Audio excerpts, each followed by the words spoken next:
Pertanyaan sekarang, saya yakin Tuhan saya Allah, tapi Allah nggak kelihatan. Ada alasan tidak kenapa Allah nggak kelihatan? Ada alasannya. Anda tanamkan baik-baik, ini masalah akidah yang paling penting. أمي كم أهواها أشتاق لمرآها وأحن لألقاها وأقبل يمناها. Kata Nabi, atau disebutkan dalam banyak riwayat, bahwasanya nabi-nabi pun belum pernah ada nabi yang lihat Allah, termasuk Nabi Muhammad SAW. Kita ambil dalilnya dalam hadis Bukhari. Waktu Nabi SAW pulang dari Isra Mi'raj, jemaah sekalian, Aisyah bertanya radhiyallahu anha, berkata, istri beliau, ya Rasulullah, hal tara rabbak? Apakah anda waktu Mi'raj ke langit, terima perintah sholat, sempat lihat Tuhan anda enggak? Lihat enggak Allah itu bagaimana? Apa jawaban Nabi SAW? Nurun ala nur anna arah. Allah itu cahaya, di atas cahaya, terang sekali. Bagaimana saya bisa melihatnya? Artinya Nabi SAW mengatakan, saya sendiri belum pernah lihat bagaimana itu Allah. Contoh sebelumnya Nabi Musa alaihissalam. Nabi Musa waktu menerima wahyu Taurat, itu selama 40 hari, turun Taurat lengkap. Al-Quran 23 tahun baru lengkap. Kalau Taurat 40 hari nunggu di gunung Tursina. Tursina sebuah wilayah di Mesir sekarang. Itu banyak gunung-gunung batu, ada satu gunung batu yang tinggi, Nabi Musa nunggu di situ. Setiap hari Jibril datang turunin surah, turunin ayat gitu. Setelah berlalu 37 hari dari 40 hari menunggu Taurat turun, Nabi Musa alaihissalam tiba-tiba bertanya kepada Allah, mengatakan begini dalam Al-Quran, A'udzubillahiminasyaitonirrajim, Rabbi arini andur ilaik. Wahai Tuhanku, izinkan aku melihatmu. Aku beriman kau ada ya Allah, tapi aku ingin lihat kau bagaimana.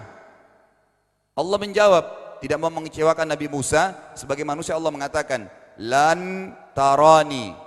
Perlu anda tahu dalam bahasa Arab jemaah sekalian ada 3 kosakata la, tidak yang berarti tidak. Ada la biasa artinya tidak, ada lam dengan mim, lam artinya tidak pernah, ada lam dengan nun, lan artinya tidak akan pernah. Allah mengatakan apa? Lan tarani, kau tidak akan mampu melihatku hai Musa. Tapi Allah nggak mau kecewain Musa. Ternyata Musa selama 37 hari jemaah sekalian kagum-kagum melihat gunung-gunung batu di situ. Pergantian siang malam, burung-burung yang terbang, air yang mengalir di lereng-lereng gunung. Lalu dia mengatakan, Allah mengatakan apa? Walakin unzur ilal jabal fa in istaqarra makanahu fasawfa tarani. Coba kamu lihat gunung-gunung batu di sekitarmu hai Musa. Kalau mereka bisa menampung kedatanganku kata Allah, kau akan bisa melihatku. Apa yang terjadi? Allah lanjutkan, falamma tajalla rabbuhu lil jabal. Waktu Allah baru niat mau datang, belum datang, ja'alahu dakka. Semua gunung batu itu hancur lebur, tidak mampu menampung kedatangan Allah. Wa kharra Musa sa'iqa. Lalu Musa pingsan tiba-tiba. Waktu Nabi Musa bangun, langsung ucapkan kalimat, amantu billah. Saya beriman pada Allah. Berarti fakta lapangan, nabi-nabi aja belum pernah lihat Allah. Masih pertanyaan lagi jemaah sekalian, kenapa Allah nggak bisa kelihatan? Saya akan jawab dan tolong ini jadikan sebagai pegangan hidup. Ini landasan akidah kita. Kata para ulama, karena anda kalau sholat, anda mengucapkan satu kalimat yang merupakan jawabannya. Allahu Akbar. Allah Maha Besar. Akbar adalah siga mubalaghah dalam Islam. Sesuatu yang melampaui batas, Maha Besar. Kita terangkan. Kata Nabi SAW, perumpamaan bumi yang kalian tinggali ini dibanding dengan langit pertama di atas kepala kalian ada 7 lapis langit. Allah mengatakan sab'an shidada, 7 lapis langit yang kokoh. Alladzi khalaqa sab'a samawatin tibaqa, yang menciptakan langit tibaqa bersusun 1, 2, 3, 4, 5, 6, 7. Allah di atas langit ke-7. Kata Nabi SAW, perumpamaan bumi yang kalian tinggalin dibanding dengan langit pertama di atas kepala kalian, ibaratnya seperti cincin yang dibuang di padang pasir.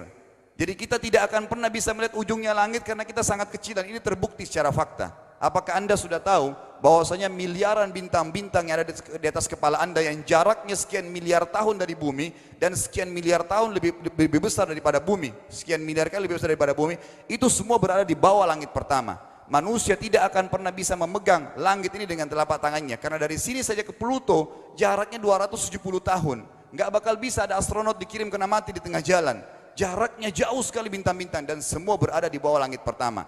Kata Nabi SAW, di atasnya ada langit kedua besarnya, digabung antara bumi sama langit pertama seperti cincin dibuang di padang pasir. Langit ketiga, 2, 1 dan bumi digabung tiga-tiganya, di mana langit ketiga seperti cincin dibuang di padang pasir sampai langit ketujuh. 5, 6, 4, 3, 2, 1 dan bumi, 7 digabung, dibanding langit ketujuh seperti cincin dibuang di padang pasir.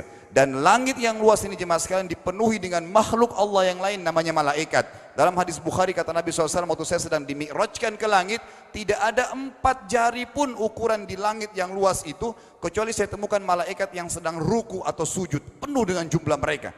Anda tahu malaikat itu ada namanya nama kelompok. Seperti Raqib, Atid itu kelompok. Di bawah Raqib banyak miliaran malaikat, di bawah Atid miliaran malaikat. Sama dengan Munkar Nakir. Ada memang nama kelompok. Makanya kalau manusia 5 miliar, Raqib Atidnya 10 miliar. Raqib Atidnya 10 miliar.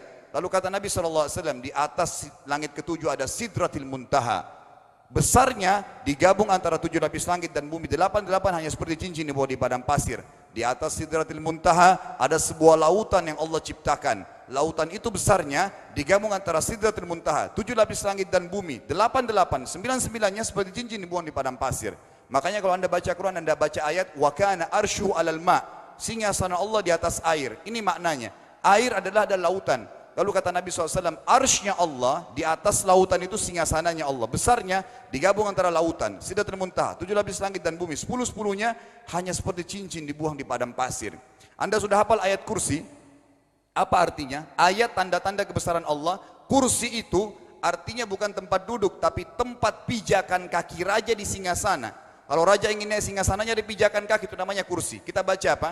Wasi'a kursiyuhu as-samawati wal ard. Pijakan kakinya Allah saja sudah menutupi seluruh langit dan bumi ini. Jadi kita mustahil bisa melihat Allah karena besarnya Allah Azza wa Jal. Tinggal kita tutup jemaah sekalian. Kira-kira, lalu bagaimana saya berhubungan dengan Allah? Jawabannya sederhana.